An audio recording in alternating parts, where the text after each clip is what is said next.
લાકડામાંથી બારી બારણા ટેબલ ખુરશી બધું બને પછી મોટું ઝાડ થાય ને એટલે આપણને છાંયો આપે ઝાડની નીચે આપણે બેસીને કેટલો ઠંડો ઠંડો પવન આવે અને સરસ છાંયો આપે પછી આપણે ખેડૂત તો જો શાકભાજી ઉગાડે ને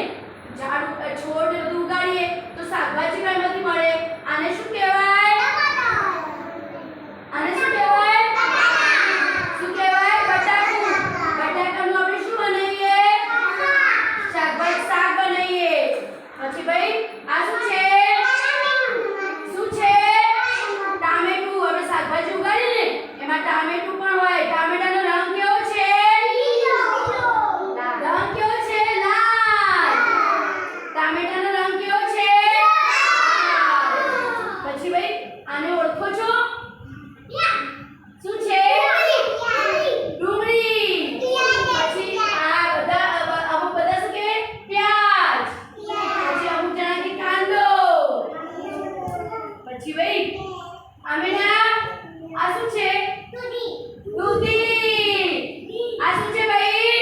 દૂધી આ પણ શું કહેવાય શાકભાજી કહેવાય પછી આ શું છે મરચું મરચું કેવું લાગે ખાઈએ તો તીખું તીખું કેવું લાગે તીખું તીખું પછી ભાઈ આ કેવું છે મોટું મરચું આ જાડું મરચું છે અને આ કેવું છે પાતળું મરચું આ કેવું મરચું જાડું અને આ પાતળું સરસ પછી ભાઈ આને શું કહેવાય ભીંડું શું કહેવાય ભીંડા શું કહેવાય ભીંડા પછી આને શું કહેવાય ગવાર આને શું કહેવાય ગવાર અમે જો ગવારનું શાક બનાવે ભીંડાનું શાક બનાવે દૂધીનું શાક બનાવે પછી ભાઈ આને શું કહેવાય રવૈયું આને શું કહેવાય કાયરા રવૈયું પછી આને શું કહેવાય કંકોડા અત્યારે મમ્મીનું શાક બહુ બનાવે છે ને આને શું કહેવાય કંકોડા પેલું ગીત ગઈ છે ને આપણે કંકોડાની જાનમાં વાદળ વાતો કરે છે એવું ગીત ગઈ છે ને આપણે પછી ભાઈ આ શું છે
શાકભાજી ફળ અનાજ તો જ આપણે આ બધું ખાઈ શકીએ એ જો ઉગાડીને આપણને ખાવા મળે નહીં